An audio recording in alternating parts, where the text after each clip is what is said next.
Professor Alessandro, qual a sua avaliação sobre essa proposta do governo? O governo apresentou 3 modalidades, né? Agora cabe ao Estado escolher qual modalidade deve usar. Concorda?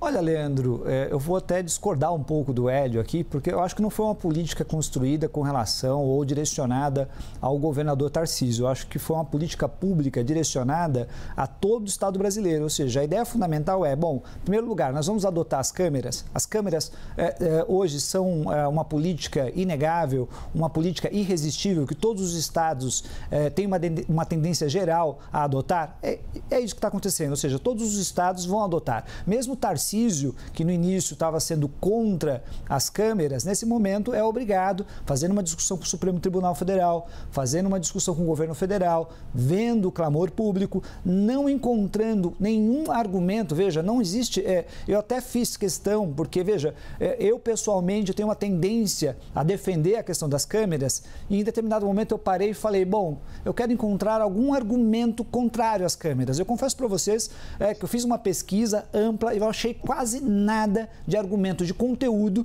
com relação às câmeras, ou dizendo que as câmeras não são uma boa política pública para as polícias ou para a segurança pública. Quase todos os argumentos são muito fracos do ponto de vista político. Quase sempre são argumentos politizados por grupos de pessoas, parlamentares ou grupos de pessoas que têm algum tipo de interesse com relação a esse tipo de argumento. Mas, regra geral, você não vai encontrar. Então, é uma política inevitável e você precisa ter um parâmetro. Não adianta você dizer simplesmente que, olha, estados, vocês devem adotar, ou seria interessante adotar nessa política, ou não basta que o Estado Nacional, a União, veja que os estados adotaram essas políticas. Eu tenho também que verificar qual tipo de parâmetro está sendo utilizado quando eu utilizo a política das câmeras nas fardas dos policiais, porque aí eu tenho uma noção geral se isso está sendo utilizado da maneira devida ou indevida. Ou seja, não adianta eu colocar uma câmera na farda de um policial se ele não vai ligar essa câmera, se ele tem total liberdade de desligar quando ele está em operação ou coisa do gênero. Eu preciso ter um parâmetro